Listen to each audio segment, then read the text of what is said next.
All right, it's our big time, and it's not like the Daytona 500 recaps you've heard, okay? Not only are we recording on the 25th anniversary of the loss of Dale Earnhardt, but we have boots on the ground that were in Daytona, not just our Devin Kupka, who will talk about Tyler Reddick's win and whatever else we need to suss out of the garage and from the media center in Daytona, but also two additional people from Dan Elliott who have been involved in the sport a long time in a way that you may not be as familiar with. So we're going to learn a little more about that here on the 5 to Go podcast. And welcome to the show, everyone. We are on Apple, Spotify, and GoPRN.com. I'm your co-host, Doug Fireball Turnbull, for the traffic team at 11 Alive News with Rachel Cox-Rosen, Atlanta Journal-Constitution Gridlock guy, and I'm honored to do all that and be part of the Performance Racing Network's call this weekend. I'll be out in turns 1 and 2 at Echo Park Speedway. We follow up the Great American Race with our home team race here on episode 352, and we're going to get into just some of it. Frankly, there's too much to do all. We got a whole season to let it all trickle down. And we've got special guests today. I want to get into that. So I introduce myself. We'll bring in our roving racing journo who hauled himself to his first ever Daytona 500 on the media side. University of North Georgia alum. Hashtag hire Devin Kupka, ladies and gentlemen. Dev, how you doing, brother? And hope your trip back was okay.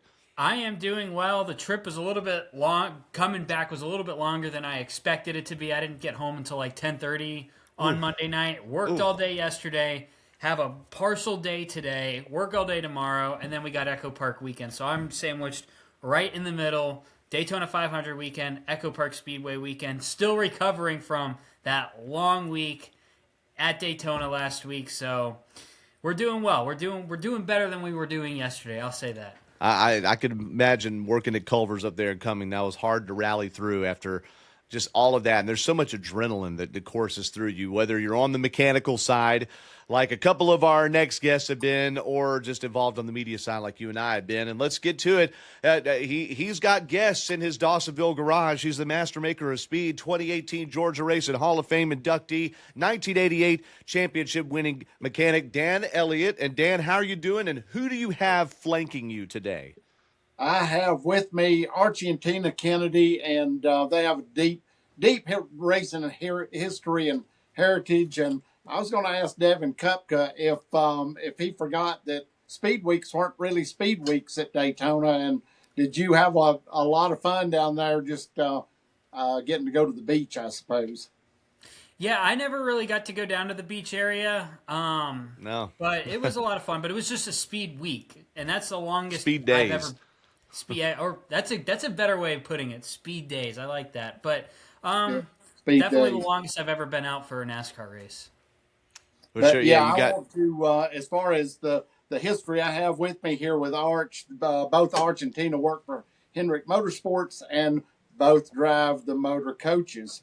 And that's incredible. Yeah, that's Arch incredible. Goes back to the history of Petty Motorsports and lifetime relationship here, isn't it? Yeah. Yes, very much. But we'll get on with what transpired at Daytona and questions that you might have.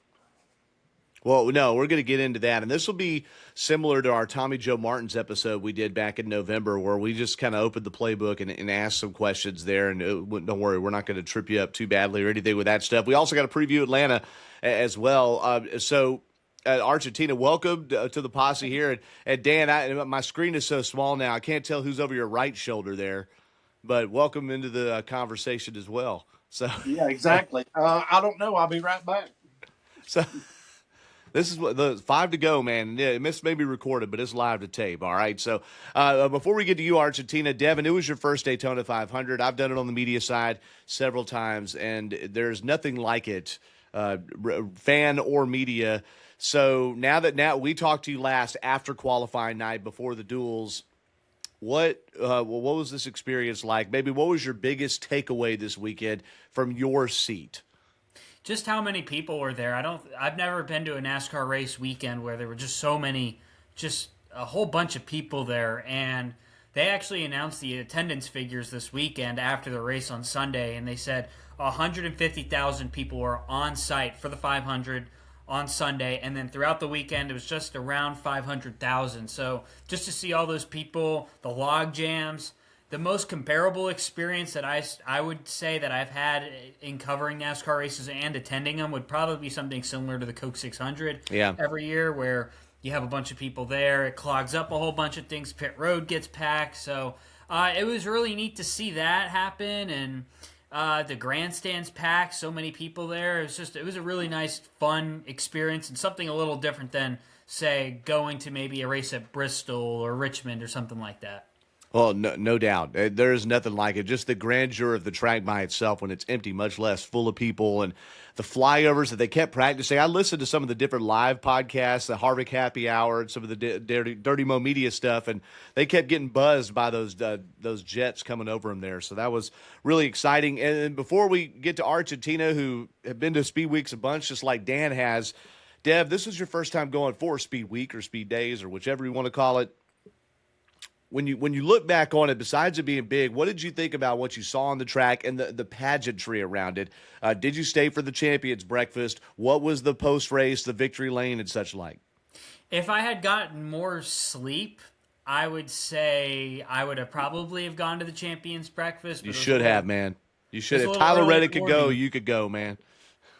But it's so good. I had to get up at 5 a.m. the previous day to go to the track, but you should have gone. And I was 40 minutes south of the track, so it was a little bit of a stretch for me, and I'm still trying to recover from that sleep. But the post race was a little different. It took it from a media standpoint. I don't mean to dwell on it too much, but from a media standpoint, it took a little bit longer for Reddick to go in. The press conference was longer. Oh yeah.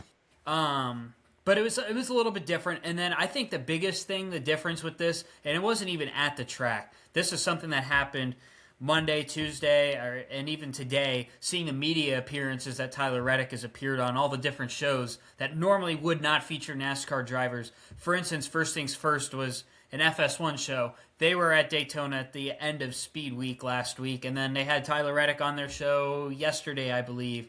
And then a couple of other shows had him on. So it was really neat to see that. ESPN had him on, I think, yesterday because he was touring New York. So it was really cool to see all that. And I think that's the biggest difference because let's just take whoever wins the Auto Trader 400. They're not necessarily going on like Ryan Seacrest's show, for instance. But it's a little bit different. Oh, for sure. Yeah, the Kelly and Mark show had, I believe, Kelly and Mark had Tyler Reddick on, the former Regis and Kathy Lee show for generations past. All right, the Kelly and Mark show had him. I think he was on today's show. I'm almost positive he was. I'm not positive, but normally that is one of the stops. And then all the places that you mentioned, not to mention all the NASCAR appearances that he had to make on the different podcasts and things, and radio shows and such afterwards too.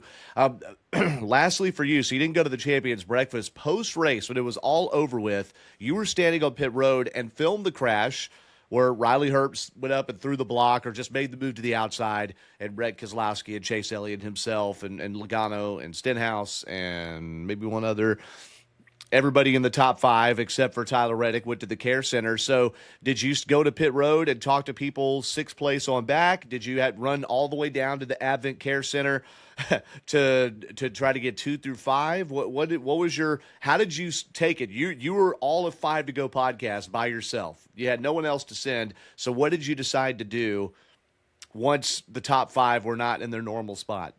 Just to see really who is available. And I don't think anybody we had up on our 5 to go podcast social pages, I don't think any of them finished in the top 5, let alone the top 10, because we had Byron who finished 11th. 12th or so. I went to Carson Hocevar first. That was the number one thing. He was right in front of me. I went to Carson Hocevar because he had a chance to win the Daytona 500. He took the white flag. Then he got spun on the final lap going into turn 1. So I went up to him immediately. And then things kind of... I didn't get to the Advent Healthcare Center in time enough for the interviews because by the time I was actually walking towards that area, Chase Elliott was already on a golf cart leaving. So I didn't get a chance to see any of the top 5 finishers, but we got Byron, Hocevar, and I want to say one more driver, and I don't remember who it was, but it was just fascinating to see that. That whole lap, that final lap was almost, outside maybe the fuel saving, was the story of the race. It had a story where Hocevar, looking for his first NASCAR Cup Series win, a guy that a lot of people I see in the comments say that, hey, he's going to get his win, only to get spun going into turn 1, and then seeing, hey, look, now Chase Elliott's leading on the final lap. Maybe we have a Georgia sweep because the Craftsman Truck Series, O'Reilly Auto Parts Series race were won by Georgia drivers as we also head into Echo Park Speedway, which happens to be in Georgia this weekend. So you had that, and then you had Tyler Reddick, who overcame adversity from last year, a completely winless season, and then him getting the win at the 500. It was a fascinating last lap there. It really was. Really what the majority made up that story of the race. I feel like. The only thing I wish that we could change about the finish, you don't want to see all these people crash, but if there was one crash I could eliminate out of 3, all right, forget the big one with Justin Allgaier, forget the BJ McLeod one, then there's one other, but I would eliminate the Christopher Bell crash that happened in the middle of that pit sequence, because we were about to see something utterly fascinating, which is these, as the word that Kevin Harvick worked in, serpentine lines coming together with different manufacturers. The Toyotas got spread out too much, but the Hocevar, McDowell, we're going to make it a one less stop than everybody else strategy. And I couldn't believe it. When I saw them, I was like, wait a second, it says he hasn't pitted yet. There's no way that could be right. There's no way that could be right. And literally, they were 15, 20 seconds ahead of everybody else. Could they have actually just really taken the fuel saving? They could probably made it even more controversial than it was, frankly, by riding all the way back and then going forward like that. That would have been unbelievable. But then to see the rest of the pack, will they catch him? And you have the last 8 to 10 laps. Are you going to catch him? Are you going to catch him? That would have been incredible and totally different than what we usually see, which is let's throw all these marbles against the wall and see which one hits the floor first, basically. So if there's what I could take out, it was that. Wasn't it nice, Devin and Dan? I'm not trying to ignore you, Andy, Tina. We're going to get to this, okay? But Devin and Dan, I guess I'll ask Dan first. I know that we could get caught up in the negativity, but wasn't it nice that we're not talking about, oh, this had 16 overtime finishes, oh, the caution light came on when they were in turn 3, whose nose was ahead, oh, he went below the double yellow line, oh, they broke the restart, they went too late in the restart zone or whatever. Wasn't it great that they did at least get to race it out even though they crashed some and we're not having some huge officiating controversy? It was good to be able to see that, but I still go back to what you said about the crash before, because the problem to me with Daytona is the carnage that you suffer through till you get to the last of it. And usually always there's carnage at the end, but to lose the good cars that you lost throughout the race was, to me, what hurts the race overall toward the end. And I know everyone won't be in that skirmish at the end, or they won't be in that largest front group that emerges out a winner, but to still have all those cars in to see who sifts out and takes the checkered flag, that to me is and to run all day long. And I'll say this, to run all day long in the 500, and Arch knows this as well, to run all day long and end up in a wreck on the last lap. It's to fall out at the first of the race or have a wreck at the first of the race. You can kind of get through that, I think, mentally, but to run the whole race and be that close, it is devastating. The look on Jeff Gordon's face, right? Who y'all were driving down there, okay? The look on his face from Chase. Oh, maybe next one or two, right? Oh, that just to go all that way and to make it through turn 4, to make it to turn 4 and have it go sideways. I'm not making light of it. That I can't even imagine the devastation. It's tough as fans to see that. That's why I'm glad I don't have like one rooting driver. We just go, we're media, we cover it, and I root for a good finish, which we saw. And look, worthy winner. We haven't said it enough. Tyler Reddick. When was the last time Tyler Reddick won, Devin? What finish was that? That was actually kind of similar. It looked like someone else was going to win. That was the 2024 Talladega Cup race, correct? Homestead. It got him into the championship 4 in the last race, because it went. There was Vegas, Homestead, Martinsville, and Brian Blaney had it won, and he left a lane open, and Reddick scooped right on. I think it was him, Hamlin, and Reddick, right? Yeah, it was him, Hamlin, and Reddick. Pretty sure. I know it was Blaney and Reddick for sure. And Reddick won that. And when you saw how he had that clutch, like Michael Jordan-esque, comeback to win that race, and then thinking, this guy's not going to win again until 2026. Well, he does it again in Florida, and he does it at Daytona. It's 23XI's first win in the Great American Race. What's significant about that? Geez, weren't they in the news all offseason? They were the focal point of the antitrust lawsuit, and they go and win the Daytona 500. All we needed was Hamlin to win the championship before that to just really make this ripe, huh? By the way, which organization, you mentioned Austin Hill, won Saturday? Devin, you talked about this in one of your rundowns. Richard Childress Racing, another prominent figure in the antitrust suit. Well, who won Friday? Chandler Smith. Who do they drive for? Front Row Motorsports. But so they all three won, and they were sort of the guys with the white hat or the black hat in the trial, whichever, they were on one side. But wouldn't you say, Devin, overall, I'm going to ask you this, and then we're going to get to Archie and Tina. Wouldn't you say that NASCAR got a dub this weekend? I haven't seen the ratings. I haven't looked at them. I don't know. No weather. We moved the race up. Everybody was happy they moved the race up. Most people were, Yeah, especially since this is the first 500 since I believe 2023 that hasn't been affected by weather Correct. During the race weekend. So it was Correct. really good that NASCAR moved it up. I would say it was a win. It was a decent race. The fuel saving is still an issue at the super speedway tracks, but I think this weekend was a win for the most part. I think it was. And I'm not saying it was perfect. So here's the only thing we're going to talk about fuel saving today. You can go other places and find out all these different solutions. Denny Hamlin's talked about, the cars should go faster. Dale Jr.'s talked about chop this spoiler off. There's also no one could agree on it, or else they might have already done it. If everybody could agree, they probably already would have done it. But one thing that Jr. and Hamlin both said is that they met in Daytona to discuss it. And NASCAR is collaborating with the teams to find an answer. Even though it's the team's fault that they're fuel saving, they'll argue it's because you can't pass in the car. Okay, they're going to work on it. And that's all. What else could we possibly say? Dan, what'd you tell me on Saturday, or was it Monday? Same thing I told Doug. Let's make it the Daytona 400, which will never happen. Respond right here. Here we go. We'll do the Kenny Wallace thing. Everybody here watches Kenny Wallace. All right, let me hold my mug. Like I said, that's respond just my right opinion. here. That's just my opinion. The Daytona 400. The Daytona 400. Should we clip? This is the one we're going to have to clip, Dev, right? I probably. Daytona 500 winning mechanic says it needs to be 400 miles. That's it. There we go. On3.com is going to pick it up. It'll be huge. Okay, no. Or let's go to a 25-gallon fuel cell. They made the gas tanks, the fuel holders bigger this year. Oh, the gas the gas cans. Yeah, the gas can. There we go. Yeah. So yeah, I did see that. Yeah, I did see. What's the point of that? Make the tank bigger. Yeah, what's the point of that? What does that do, Dan? Yeah, what's the point of that? I don't know. Okay, there you go. Respond right here. What is the point? Okay, I'm sorry. Okay, so the other thing too, the fuel saving is it truly. I went to prove the point, and we've said it on this show. It passes the eye test for people that have it on a sports bar, that are having a Daytona 500 barbecue, and they're just sitting there drinking cold ones with the thing on the background.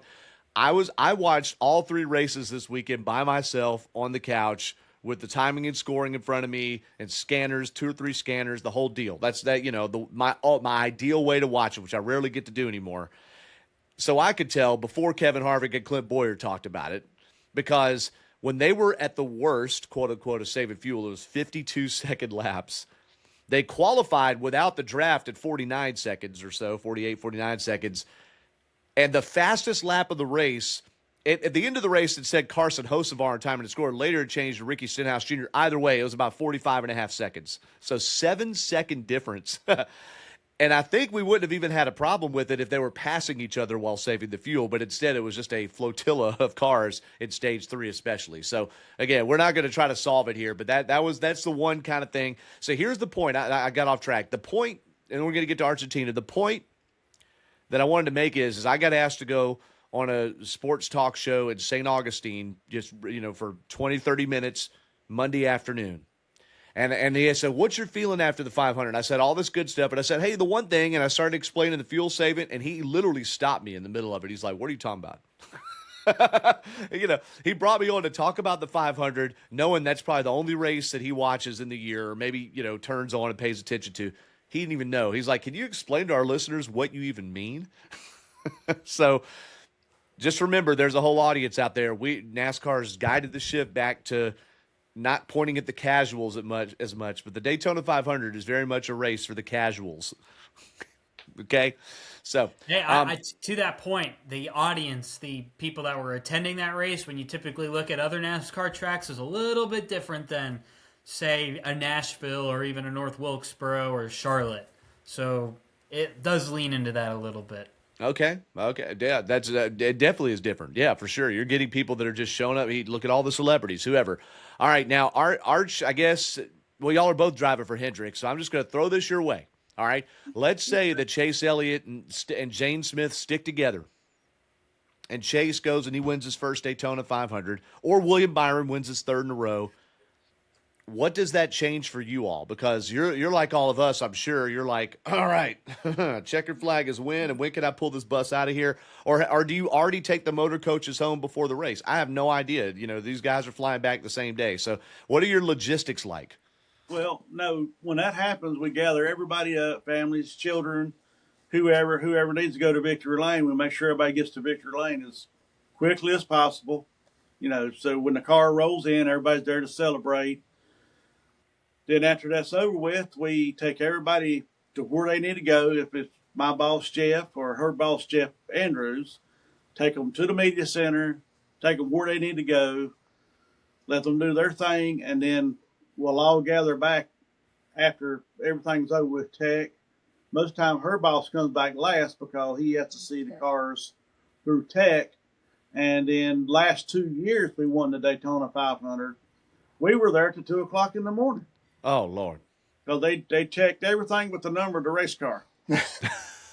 But that's what they're supposed to do. So, and everything was all good. Then our bosses left about 2:30 in the morning, and then we have to get up and leave the next morning about 4:30, 5 o'clock. So yeah, head to Atlanta. Okay, and so you go straight to Atlanta. There's no taking the bus back to Charlotte, or do you all live in the Charlotte area, like near Hendrick Motorsports, or? We're about an hour north in Winston-Salem. Ooh, yeah, I'd go back to Atlanta too. So Yeah. now, so and then you have to stay, I would assume, in hotels or something, right? You're not sleeping up in the living room while the family's in the back room or something, right? They fly home, and then once we get the bus to the track, we occupy the coach until they arrive, and then we check in. So and then you check into a hotel. Yes. Okay. Yeah, that's our normal routine. Are you in charge of stocking it? Essentially Go ahead, Devin. living in the motorhome until the driver arrives, correct? Yes. Okay. Or in our case, the executives arrive. Gotcha. Right. So we do everything from their laundry to their groceries to getting the inside and outside clean. And I that's gotta ask Tina and Arch. Please. Do you ever race? You don't get to race the bus at the coaches, do you? No, sir. no, we don't want to do that. Now, let's pretend I hit stop on the recording. What's the real answer? No, I'm just kidding. No. Yeah. What's the real answer? So was there anything different about these speed weeks from your normal speed week? Is there any different about this weekend than there were in past ones? Was there something different in the logistics, or did somebody have to be there earlier, or there, anything like that? Or was this kind of normal for the last few years? It seemed more condensed, like the days were longer versus the speed weeks of where we were there for 2 weeks, and it seemed like 6 a.m. to 11 p.m. most days.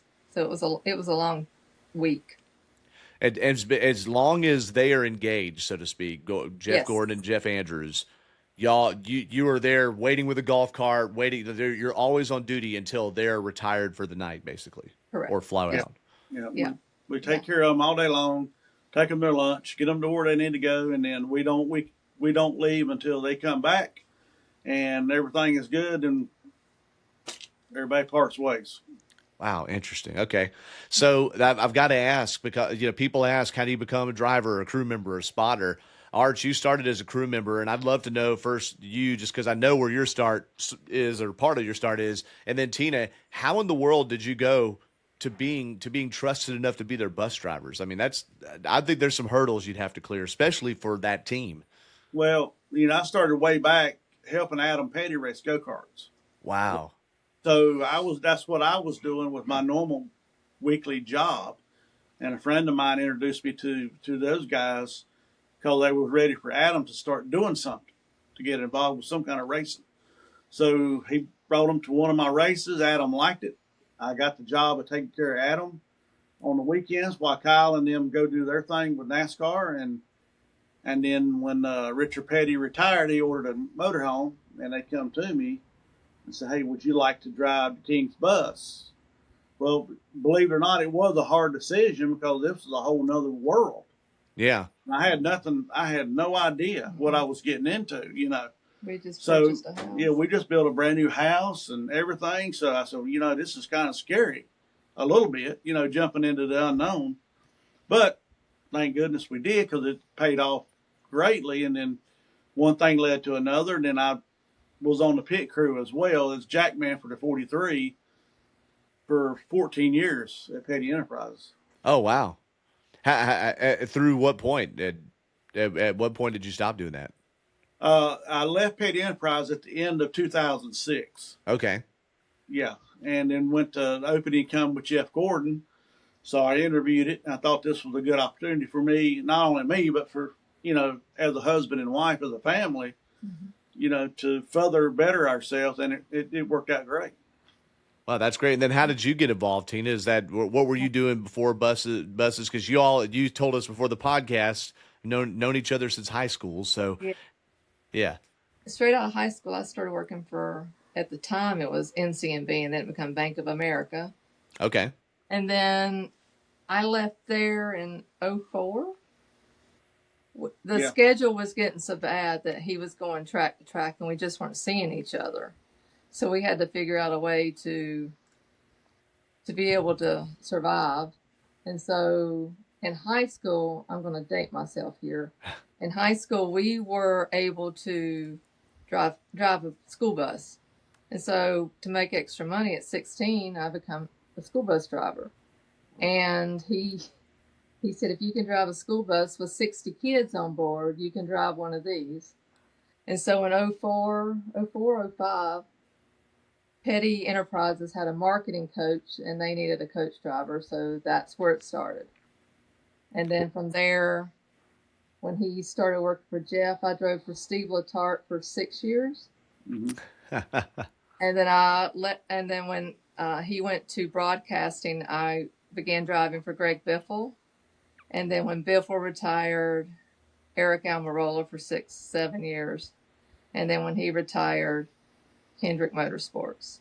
So there's the history. Yeah. And I would think now Eric Almirola running a partial schedule, running Saturdays, maybe doesn't do the coach anymore. Yeah. It became just the logistics and financials of having it there for one day. It just really, on a part-time schedule, didn't make sense. So what do the drivers do if they don't have like motorhomes or motor coaches? Like, where do they just stay in a hotel room normally? They do. They're hotel room, and then if weather delay or anything, they're just they're in the haulers versus coming back to their motorhomes. Gotcha. I remember doing a Q&A, and I don't know what his situation is now, but during his rookie year, I think it was when Hocevar's been Cup 2. Yeah, this is his third year. So I think it was during his rookie year. He did a Q&A with us at Echo Park Speedway at the Raceway Ministries tent, which, by the way, I'm getting to do this coming weekend. I'll talk about that schedule just a little bit later. But Hocevar talked about how his team owner, there's no practice, and they would run one lap of qualifying Saturday. He wasn't in trucks or O'Reilly. And one of the team owners, Aspire Motorsports, is like, hey, can we get you a coach for the weekend? And he's like, sure, to run one lap on Saturday, as opposed to being in a hotel, So I guess that was part of his contract, that is they could choose which weekends they had instead of him owning his own. So is it normal? because you all are working for Hendrick Motorsports on behalf of the Jeffs there. Are those their motor coaches, or are those Hendrick's motor coaches, or does Hendrick rent them? Like what is the hardware? Yeah, Hendrick Motorsports owns the coaches. Okay. I drive, well, technically Jeff Gordon's motorhome, but when we all did the merge from, when he become vice chairman, and then Hendrick Motorsports purchased Jeff's motorhome, Okay. and then I come along with it. Oh, so you were working for Jeff originally. I was working for Jeff Gordon originally, and so when we all merged to Hendrick Motorsports, I went along with the bus as well. But Jeff owned his, but now they're all three, or I don't know how many we got, 3 or 4, owned by Rick Hendrick. So Gotcha. Yeah. The majority of the coaches are owned by either the driver or the crew chief. Gotcha. And we say when I work for Biffle or Almirola, I work specifically for them and not their team. I was their employee. Like for Eric, I was employee 1 of 1. Yeah. I would think Eric would have a slightly smaller organization than Jeff Gordon would, just given the state of things. Tina, you brought up, I'm glad you said his name again. What can you tell us about Greg Biffle? It's normal to canonize people that aren't with us anymore, but I feel like the hauler driver, or rather the bus drivers, have a unique relationship with the drivers because they're seeing so much behind the scenes and not just in competition. So what was that? What was he like? He was a wonderful person to work for. I enjoyed it. The best part I got out of that was taking care of his daughter, Emma. We become very personable. So that's been hard. Yeah, I bet so. And because you're kind of, if mom and dad aren't there, I guess normally the spouse will be around, but you kind of have to make sure things are in order when they get pulled different directions. Yeah, if they've got an appearance or they've got to go to something after hours, then of course I would stay back and take care of the daughter. And was she on the road with him a lot? Yes. Yeah. Man. Yeah, she would. That must have been a hard day, December 18th. It was very hard. Man, I'm sorry. I'm sorry. I only knew Biffle from either as a fan setting on TV or a media setting, where it's not super personal, but my interactions with him were always really good. He always gave thoughtful answers, and I was impressed with him for sure. Do you guys have any great stories either from the road involving just you versus technology or you versus traffic, or any funny stories behind the scenes that you're allowed to share? I'm not trying to get you to gossip, but just something that's funny about how someone is, or a funny experience. Well, yeah, and I'm not. We're not trying to, if you want to talk about Tony Stewart a little bit now, yeah, Tony Stewart was, always fun to park beside of. I bet. Anywhere, because he always had his animals, and then he had this one little pig he carried with him, and it just squealed all the time. Well, and my boss didn't know it until one night. And who was your boss at that time? Jeff Gordon. Jeff Gordon. Okay. Still. I've been with Jeff for 20 years, so this hadn't been too long ago. Jeff was still driving. Tony's still driving. Tony had that little pig. Well, he got out of the motorhome, and Martinsville, we're close. So the pig got up under Jeff's bus, my Jeff, and my boss is asleep. And when the pig started squealing, Jeff jumped up in the middle of the bed, didn't have no clue what that was underneath the bus, because he didn't know Tony had a pig. And to hear my boss tell that, I just died of laughing. That was one of the great stories. Just funny. Yeah. With Tony's always the fun guy to be around anyway. You never know what you're going to get with Tony. There's a story that Tony and Kevin Harvick have told multiple times of Tony sneaking into Harvick's hauler and getting into bed with Daytona while Kevin was in the shower to surprise Kevin. Yeah, for instance. Clothed, okay, but I've heard that story too. I haven't heard that one. I've heard that story. Yeah, I'm like, how did he get away with that? And he's like, grabbed her rear end on TV and stuff before too. I think it's like, come on, Tony, let's keep it together. Those are different times, I guess. Yeah. Hey, it's a good thing that pig didn't get loose under your former boss, Tina, Eric Almirola's hauler when he had Smithfield, or He there would've could have been a been real great. big conflict with Tony Stewart. Okay. Yeah. Yeah, there would have been some bacon there. Absolutely. That's really fun. Any good ones, Tina, for you from the road, especially working for several different people? Oh my gosh. Oh, to me, I think it's just the personal side. That's what I enjoy. We don't have children, so I think what's the most important to me is that I just get to be a part of someone's family. Yeah, that's That's really that's cool. my favorite part of what I do. My favorite part is media is going, and I haven't done it lately because it's usually a PRN race and we're on the air, but trying to go to the driver and crew chief meeting, but then staying after for chapel for MRO and seeing Yes. the families come in and join them. And I just like taking that in. It's not newsy. I'm not journaling that, but Right. it just shows, oh yeah, these aren't just a bunch of gladiators driving cars. You see them there with their kids and Absolutely. stuff. I gotta ask Arch if he remembers the pig's name. No, I do not. I do not. It wasn't Arnold Ziffel. No, I don't even know what the pig's name. I know Tony had a monkey several years back on his bus. Yeah. Oh gosh. And Yeah. then, yeah, and he's had dogs and all kinds of critters on the bus, but the monkey was interesting too. Yeah. I have a feeling a lot of that critter stuff has gone by the wayside now that he has Leah and a child. Okay. I I do just, Yeah, things, just a things guess. have toned down quite a bit. Hey, I want to ask you, Dan, because Dan, we talk about costs of teams and and all that stuff, and you came from a time where even when your team was on top of the world, that you kept things tight. And when did drivers start bringing motorhomes to the track? And I'm asking Dan, but y'all are from the same era, similar eras. So like, when did drivers start? Stop staying in hotels and driving rental cars into swimming pools and things like that. 92 had the first Yeah, one. yeah. Let me tell you a funny story about that. There weren't very many motor coaches, but I think some of the first ones. I know. Darrell Waltrip had one. There were a few teams. Felix. Felix Sabatis had one. But I remember that question was posed to my brother Bill, and Bill made the comment that he would never own a motor coach, and then I think the next year he had one. Yeah. So that would have probably been somewhere in the before the mid '90s. So Yeah, and Dale Earnhardt Sr. said the same thing. yeah, I ain't going to have a motor coach in 1995. Guess who bought one? Oh man. yeah. I feel like he was late to the party. So that's later than I thought, though. That's later than I thought. But yeah, you heard these great stories of. It seemed like there was more bonding. And one thing, tell me if you think this is true, based on the interactions you see. Behind in the lot. I'm not talking about bad stuff. Just the interactions you see.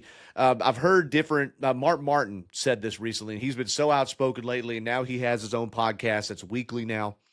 That it was so much more tight knit. Because you had that, it wasn't everybody coming in on jets, staying in motorhomes, leaving as soon as it was done. You were hanging out at the hotel. You're going out to dinner together. It seemed like it was a little more communal 35, 40 years ago. Well, yeah, I mean, today's world, and I've been around for 34 years now. Today's world is completely different than your Dale Earnhardt Seniors, your Darrell Waltrips, your Mark Martins. Your drivers are different, and that's expected of this generation. They wouldn't all go up in their motorhomes and just turn into groundhogs, but they would come out. Mark Martin was one of them. Darrell Waltrip was one of them. A lot of them come out and hung out. So with the kids, a lot of them with the kids, that made them kind of hang out more, if you will. Yeah. So they were going to MRO. The kids were. So the fathers or the mothers or all of them would all end up gathering at MRO and talking and just hanging out.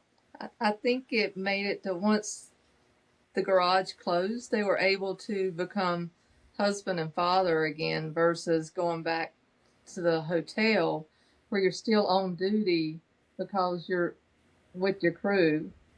And so I think it's a way to decompress and become, that father or husband again. That's a great point. But I told I've said to myself, if I was ever a driver, I'd never have one. But that's the way you get to bring your family on the road. Yes. And I know that I want to spend as little time in a hotel room as possible if I'm at the racetrack, just because I feel like I want to be where the action is. And so, yeah, that would, at least you'd have your motorhome to go back to instead of going 20 minutes away or more at a hotel. Well, the sad part about it is with some of these drivers, your more popular drivers back then, before the motor coaches, if a race fan figured out where they were staying at, guess who was waiting on you at when you got back? Ooh. And then you go to your room, you can't come out. Yeah. Or you'd be bombarded by people. That's a great So point. that's kind of like the Elvis Presley situation, to where you can't even go to a grocery store, unless you went to it after closing hours. That's a great point. He couldn't even go to work after it was closed. Yes. So, Dale Sr., a good example. His popularity, he couldn't go anywhere. I would think, yeah. Yeah, you couldn't go anywhere. It seems like now they're actually more likely to, or more able to do that than before. I remember Kyle Larson saying how he was in an Applebee's in Charlotte and no one recognized him, or something like that. When I worked for the King, and I pick him up at the airport. Yeah. I'd see him a lot of times before we leave the airplane. He'd take his hat off, put it in his lap in the car. Because how do we know who Richard Petty is? By the cowboy hat. Yeah. If them fans could see a silhouette of that cowboy hat, they were coming to my car. Yeah. So, yeah. And then, the King, as being as good as he was, he's obligated to roll down the window and sign a few autographs. And I did the King the same way. I did Jeff Gordon. I said, "Do you want to stop?" And they said, "Yeah, we better stop." So he'll roll the window down, sign a few things, and away we go. Yeah. Yeah, they can't give you all of them all the time. They have to have some sort of line, and then there's always that last person that doesn't get it signed that thinks they stink or whatever. I only have one more, and then I definitely we want to get to previewing Atlanta before we kind of wrap up today. Is how much time do you actually get to spend at home? If you're going straight from Daytona to Atlanta, and then they go out west, right? Mm-hmm. I mean, when's the next time you're even in Winston-Salem? Easter. No. Yeah. We're gone until Darlington weekend, and then we'll go home. We'll go from, is it Darlington, Martinsville? Martinsville. After Martinsville, I'm sorry. So. Oh, my We'll go home gosh. to Martinsville. And is it normal to be gone that many weeks in a row? The startup usually is, and then we have a summer stretch where we're gone 6 to 7 weeks. Usually 8 weeks, I think, is our max that we're gone. And then we'll come logistically, if we can park the bus somewhere and come home for a few days and then go back, we'll do that. Oh, my gosh. And if you're able to park somewhere for a few days and go back, do you like rent a car and go back, or is there a tower behind? I have no idea. Do you have a we have tow vehicles behind the coaches, so we're able to haul Honey home. Yeah. Oh my gosh, I bet. Dan or Devin, any more questions for Archie and Tina? I'm curious. Are y'all like contracted with Hendrick Motorsports, or are you direct employees with them? We're direct employees. Okay. We're Nice. just like everybody else there. We full benefits, and Okay. And so for y'all, do you guys have to follow, like, do y'all have like a CDL or something like that? Or are y'all like different? Because I'm thinking about this because it's similar to the hauler drivers where it seems like y'all go directly to the next racetrack. For instance, we go to the Circuit of the Americas next week, and then after that we go out to Las Vegas, and that's like a 20-hour drive out from Coda to Las Vegas. Are y'all taking breaks, like stopping overnight somewhere? Are y'all driving directly? Do y'all have a co-driver? Like, I know it's a loaded question, but I'm just curious how that affects y'all. We both are CDLs, and we will stop there to Coda. We'll stop overnight, finish up Tuesday, head into Coda. And the same when we leave from Coda to go to Phoenix. We won't do it all in one day. Okay.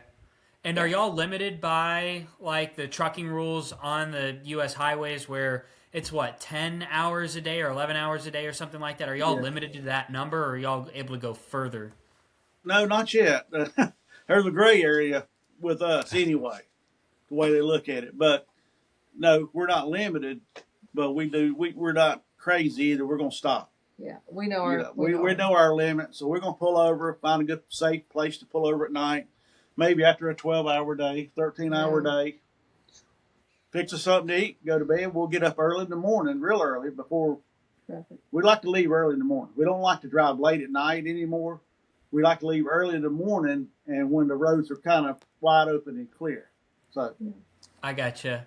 And one last question: which city in America has the worst traffic? oh God, You choose your. the worst city traffic I've ever seen is Houston, Texas. Okay. It has 800 lanes, and every one of them is full. Yeah. I think it's the third or fourth largest in the U.S. That would make sense. For me, it's probably 495 Boston, headed to New Hampshire. New It's Hampshire. not so much the traffic; it's just the road conditions. Oof. A little bit of Oof. both. There you go. No votes for Atlanta. Respond right here. No. No, I'm just kidding. I just like making fun of McKinney. Atlanta's simple to compare. Atlanta's pretty simple compared to a lot of other places we go through. Simple Atlanta's in easy. the sense. In what sense? Well, the traffic, road conditions. I mean, Dallas, Fort Worth. You know, like I said, Houston, at any time of the day, you can forget it. You're not going nowhere. But, you know, Chicago. oh gosh, Chicago, yeah. When you get on that turnpike up there and you get around anywhere near Chicago, you just get ready. No, I'm not ready. That's We're on defense 24/7. Yeah, you better believe it. Yeah. Now, I just thought of that. You're talking about all these different places. Did they bring motor coaches to Mexico City? No, sir. No, we were not Okay. allowed to bring anything because the logistics of that was just a nightmare anyway. They had enough to deal with without having to fool with us. And we Yeah. were not allowed to go to Chicago street race.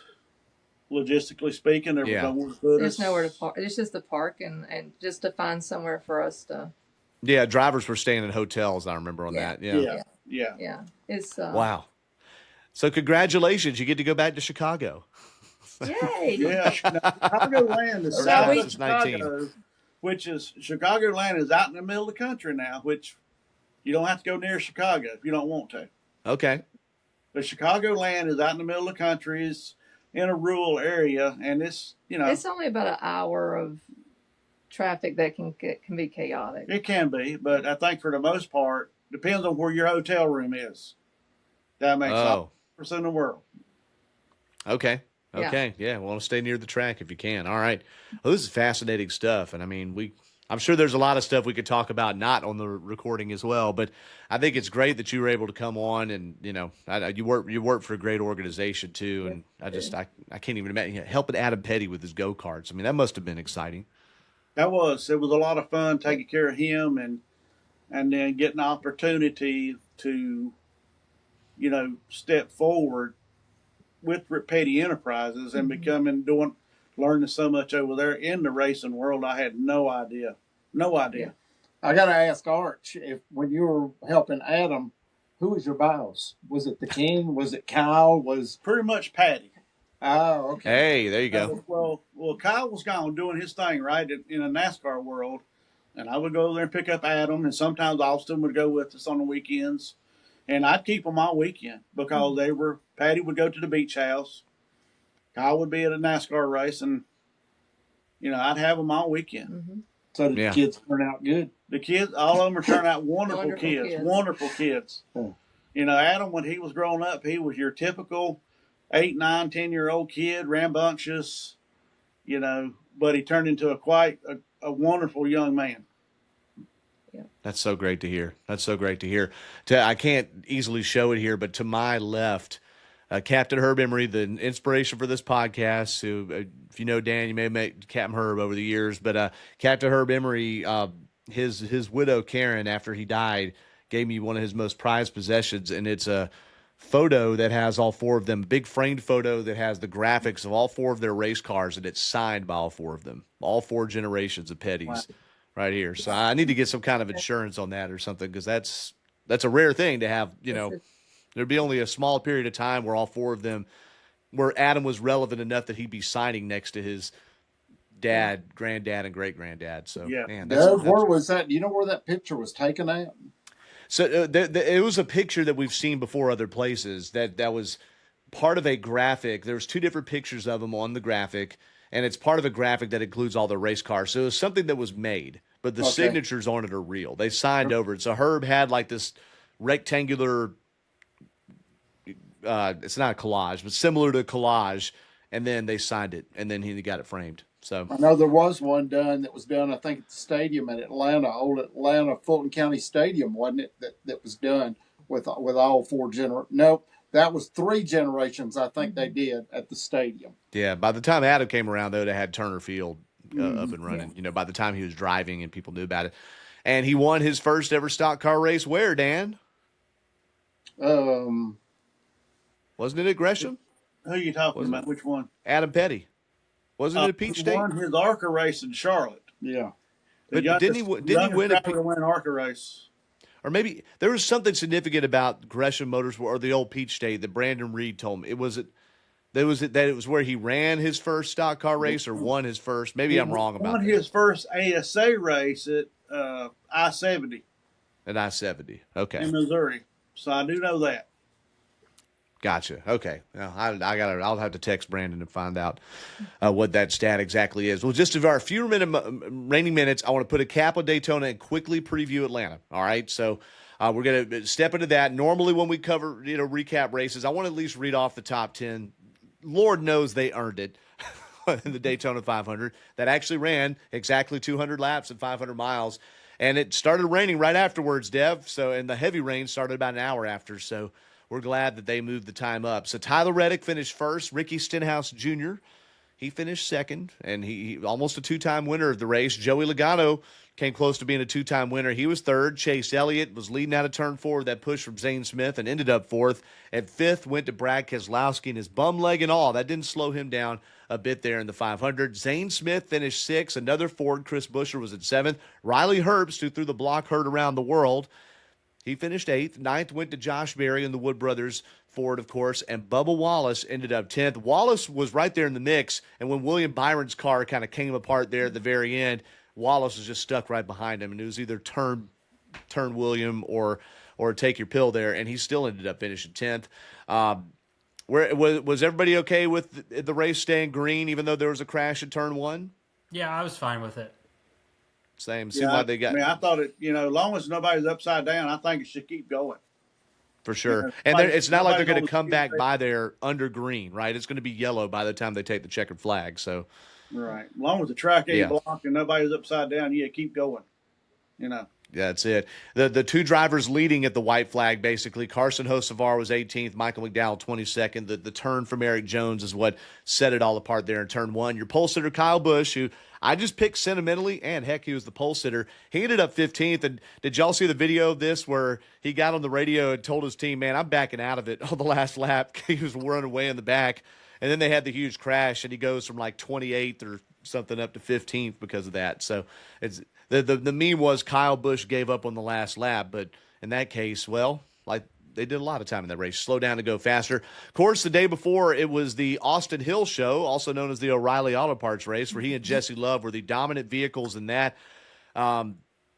Devin, you got to see that up close, man. I mean, the top 5 finishers are Austin Hill, Justin Allgaier, Ryan Sieg, doggone it. He got caught up in a wreck early and came back from a lap down to finish third, by the way. Jordan Anderson was right there. My gosh, he finished fourth. Then it was Sammy Smith rounding out the top 5. And I'll mention 6 just because it's his second ever top 10, Ryan Ellis. How about that? Driving the Young Motorsport 02. Dev, the reaction when Austin Hill won his 4th Daytona February race in 5 years in the O'Reilly Series. Yeah, it's just pretty incredible, and it just goes to show how good of a drafting style track racer he really is. Yeah. And I think, you know what? I think he only has 1 win at Talladega. Can you believe that? And it was last spring over Jeb Burton when the caution light came on. Something that they're trying to move away from there. Hey, by the way, before people say NASCAR is going to be inconsistent if it happens differently in Atlanta, just remember, compared to Daytona and Talladega, Atlanta is a mile shorter, much narrower track surface, much less run down in the infield. So if somebody crashes in turn 1 in Atlanta, it's a whole different story. Just remember that before you get all spun out, okay? Just saying that in case something happens different this weekend. And then there was the trucks, Devin. How about, okay, so we talk, and you have plenty of content, 5 to Go podcast Facebook page, driver interviews. You've got a great, candid one-on-one conversation with Jesse Love trying to sum up losing to his teammate constantly, frankly. I mean, no shade. But to Austin Hill, but you have great conversations there. What was the what was the feeling like after there was like was it 4 wide at the finish when Chandler Smith shot out of the can, and it felt like it was 4 wide. There was 4 to 6 trucks that looked like they were about to win there at the finish when Chandler Smith passed John Hunter Nemechek. What was that reaction like, Devin? It was certainly interesting because it just didn't feel like Chandler Smith. Because if I remember, it was Gio Ruggiero, right? It was his race to win at the end, if I'm not mistaken. And then he was upset with John Hunter as well. Yeah, about that. Yeah. It was a crazy ending there, and it was just it's one of those tracks that produces those types of finishes where you can go from first to fifth just like that. So certainly interesting. Certainly an interesting finish on Friday night. Rams returned to truck, saw Tony Stewart get taken out by Jake Garcia. Jake Garcia lost it in that tri-oval there where the cars get light. Travis Pastrana in the race was never really a factor. And then the Cletus McFarland deal where he got low light left and spun out right in front of the field and thankfully didn't wreck anybody else. But his run really lasted about 5 laps. I know they said 7. It was really like it happened on lap 5. The two leading lap leaders, whatever, they were Carson Hocevar. There were 3 drivers that led 20 laps in this race. That's why when you go back and look, you're like, who is even the dominant truck? Carson Hocevar led 20 laps, and he spun out about 26 times. He spun out like 3 or 4 times. Yeah, Michael McDowell led 20 laps, his Spire Motorsports teammate. And then you also had Justin Haley in the Ram debut. So Ram didn't have a lot to write home about, but Justin Haley did lead 20 laps. The highest finishing Ram in this race was the only one in the top 10, and that was Brendan Queen, who finished 7th. And look for him to be a quiet killer, I think, this season. It just what he did in ARCA last year. Your top 5 in this race for Chandler Smith, Gio Ruggiero, Christian Eckes, Ty Majeski, and John Hunter Nemechek. And it looked like Nemechek was going to win it coming off of turn 4. Dan, your thoughts on Saturday and Sunday before we move to Atlanta? Friday and Saturday last week before we moved to Atlanta. Before we moved to Atlanta, what were my thoughts of Friday and Saturday? Yeah, this past Friday and Saturday. I didn't get to watch those as much, but I enjoy the truck races because I really think truck races has always been to me the more exciting.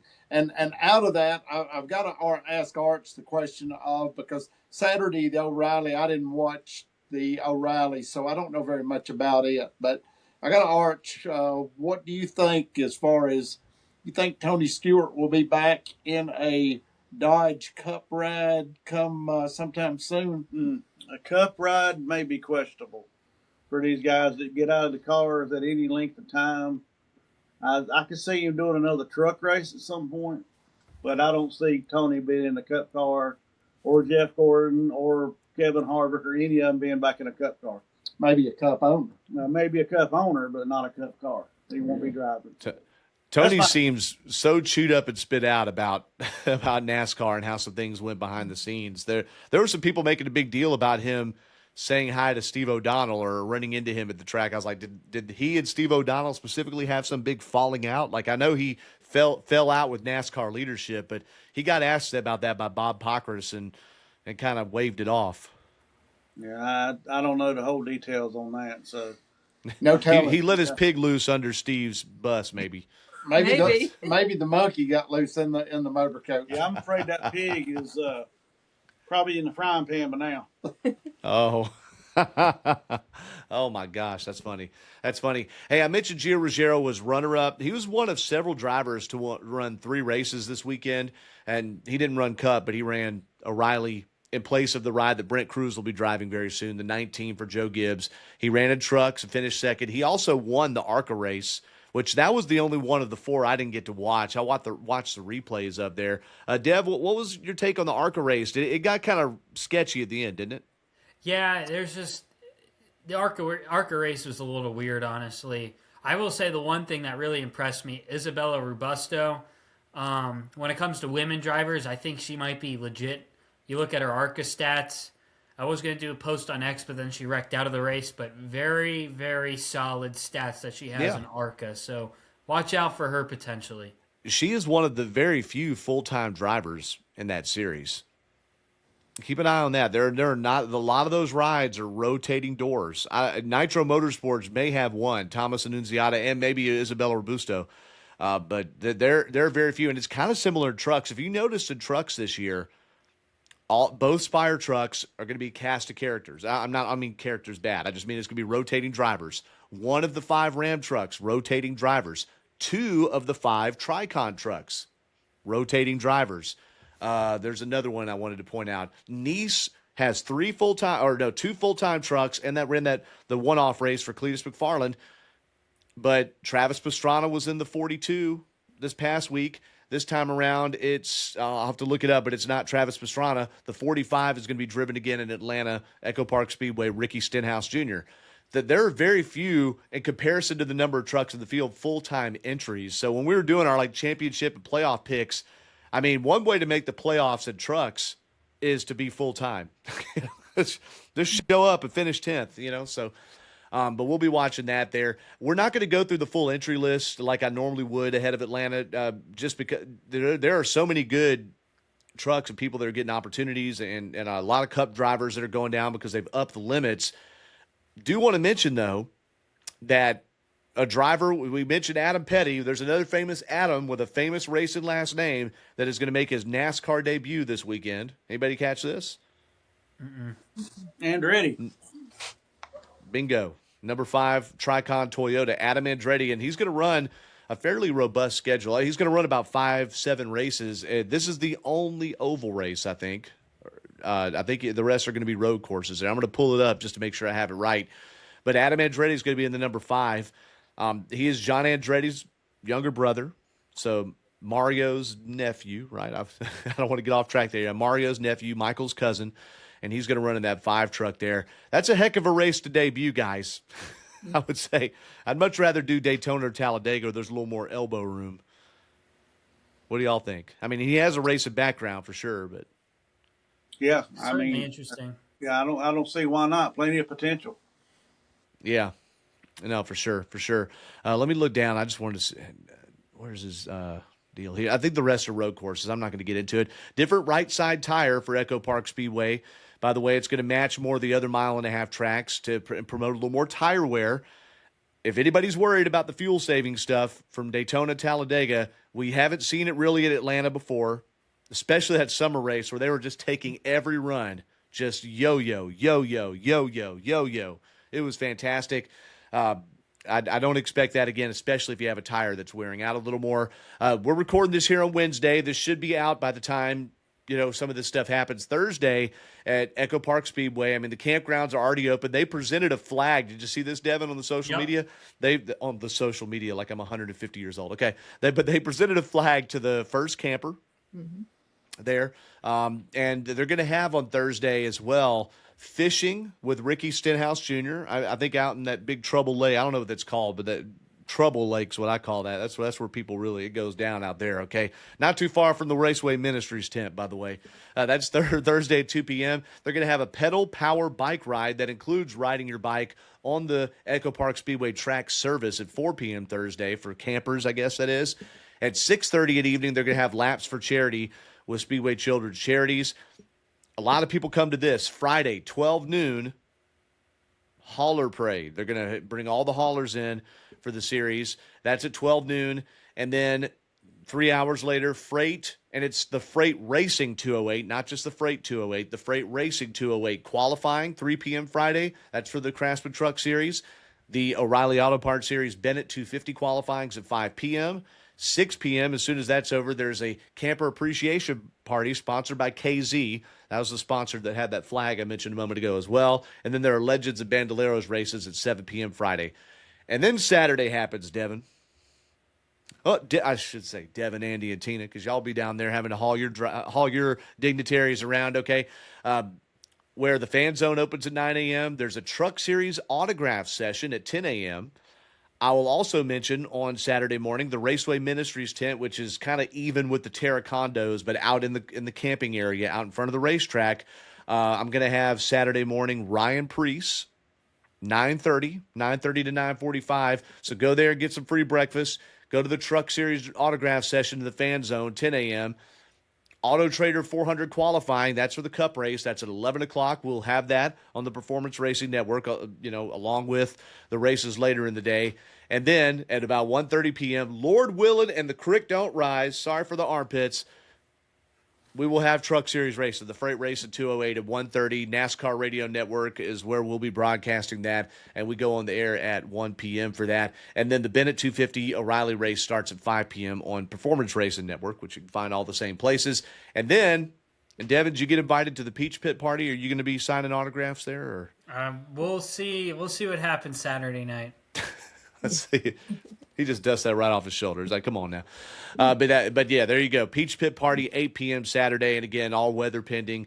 If the Truck Series race gets rained out, God help us, it's going to be after the Cup race Sunday. If O'Reilly gets rained out, it'll be at 9 a.m. Sunday. Sunday will be dry, but cold or cool. We're trying to sell tickets here. Cool. And then on Sunday morning, 8:30 a.m., Speedway Children's Charity Hot Laps, 9 o'clock, the fan zone opens. The credentials opens at 10:30, and then the gates open at 11. They're going to have at 10 a.m. that day. I'll be at the Raceway Ministries tent. We'll have Ross Chastain Q&A. 10 a.m. free breakfast. Raceway Ministries church service. I think that's about 9:30 is when the church service starts, and then the Q&A is after that. Pre-race concert. It's Drake someone. I've never heard of this country artist, but it's not that Drake. But there'll be a 1 p.m. pre-race concert on the fan stage, and I think they moved the concert to the fan zone outside, if I'm not mistaken. Yes, they did. Yeah, that's a big change. So you don't have to have one of those on-track passes or something. If you want to see the free concert, go outside. They're having Trackside Live, I believe, at 11 a.m., right when the gates open, with Kenny Wallace, John Roberts, and Mr. Spicy, Jose Castillo. Driver introductions. Pull up 2:30, and then Auto Trader 400 will start right after 3 p.m. on the Performance Racing Network. We'll be on the air at 1:30. I know that was a long thing. I just wanted to prime people for our home race. We won't do this every weekend. Most of our listeners are here in Georgia, so we got to make sure they're ready for that. Now, this is Wednesday. Archie and Tina, you're already here in Georgia, so is your next stop the racetrack, or is there someplace else you go first? Anything cool you see in Atlanta on the way to Hampton? Well, we're already parked at the track. Tomorrow we'll be finishing up, getting everything ready for everybody to get here Friday. And then now we're really just taking the week to relax after a crazy Daytona. Yeah. So it was, like I said, like she said, trying to condense everything into 2 or 3 days when we used to do it in a week and a half. It's just, long days. So we're just going to take the rest of the week after we get done to relax. I don't blame you. Visit with We're Dan. come to visit with Dan. Now, where Dan? Where are you taking him to lunch?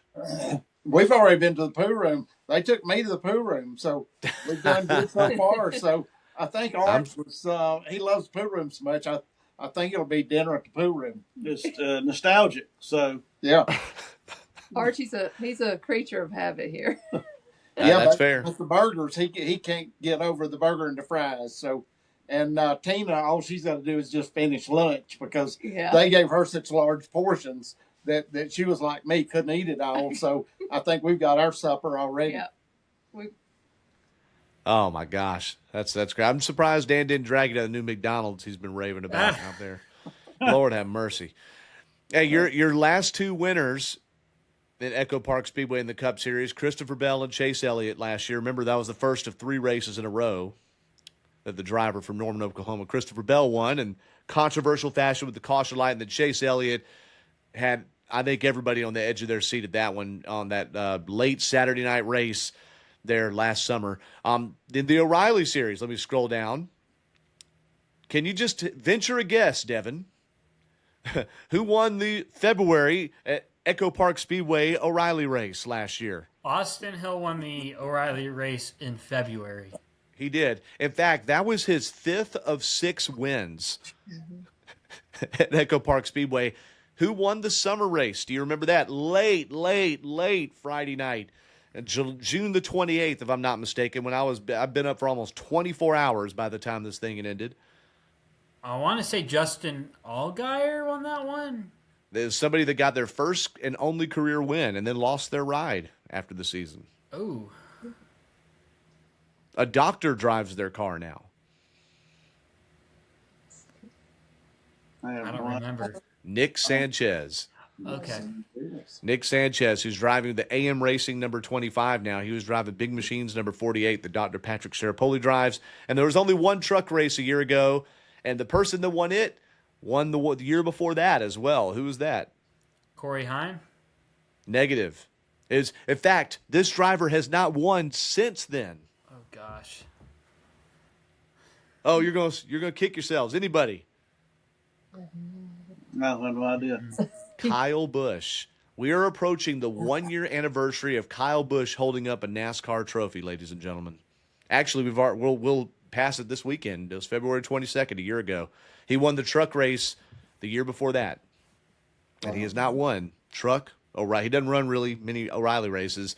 Certainly hasn't won a Cup in almost 3 years. Kyle Busch. How about it?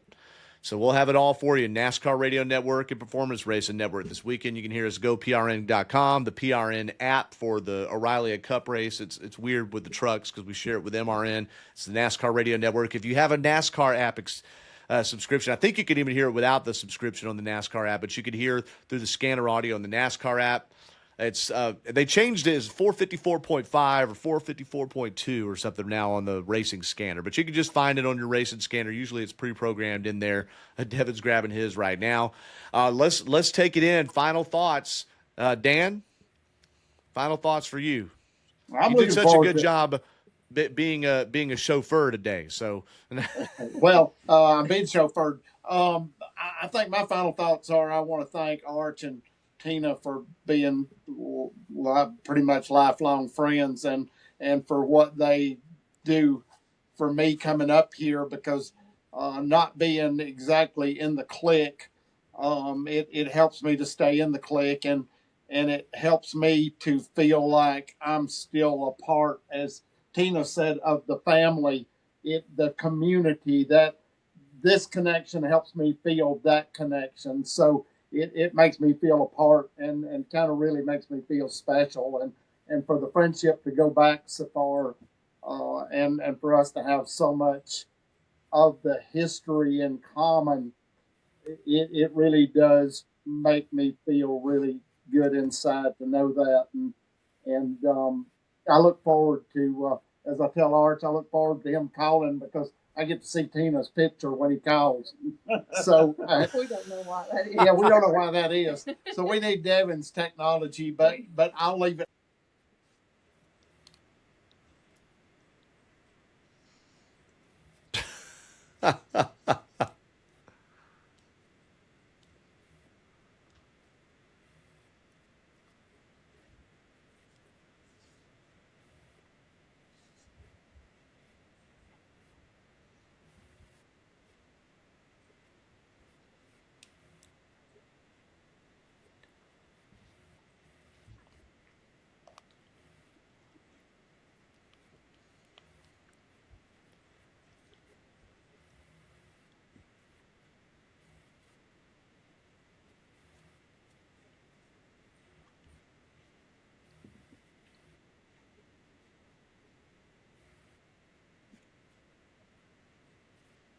oh man. Check out the Performance Racing Network, PRN Live, social media feeds. Andrew Curlin, new hire over there, who's done a great job. He put up a clip of Bubba Wallace saying it's the most mentally exhausting race on the schedule. Not as much hard to drive, but just hard to stay focused, because as soon as you relax, somebody takes a run and zips right by you. Quick final thought from you, Mr. Kupka. Looking forward to Echo Park Speedway weekend, and to get your answer right here, if you can see it on the screen, I can't. 454.2 is what MRN was this past weekend at Daytona. That's it. So there's it. your answer. That's my. Some people thought. still think it's 454.0. They had some frequency issues. They bumped it up one essentially to 0.2, 454.2. I think, and there's a number you could just press in too, like zero. It's not Car zero, 69 is normally what radio is on. as it Racing should Electronics. be, as it should be. Okay.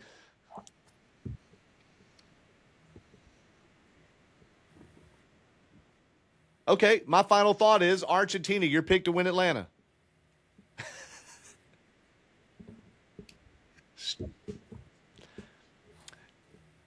Chase has done it twice. Williams done it twice.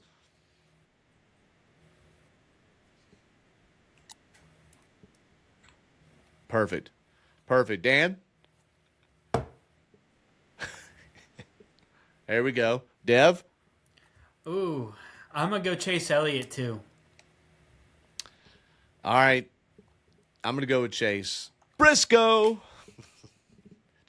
I have no idea. Until we get going, who knows? But I will say that Elliott and Byron each have a couple of wins on this format, and so does Joey Logano. It's hard to pick against. There's only a small body of races here. We're only in our fifth year of this new format at Echo Park Speedway. So, but Briscoe's looked really good just in general, not necessarily on EPS, but in general. So why not? Just to be a contrarian, I have every feeling that Chase will be a big part of it. Elliott too. So, and also too, just again, Godspeed, 25 years, Dale Earnhardt. All right. What more can we say? The Hans device developed and sold right down the street from me here off of Peachtree at Downing Racing.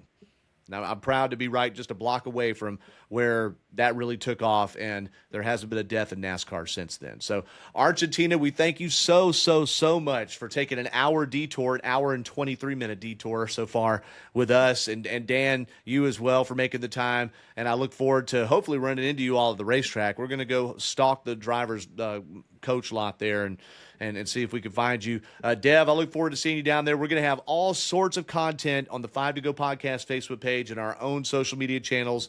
You can find Doug Turnbull or Fireball Turnbull or versions of Devin Kupka, Devin Dot or Devin _ Kupka on the social media channels, and we will be hooking you up right there and doing some pre- and post-race analysis as well. And, God, let's just pray for not much or any rain. That would be great. Okay, so clear it out.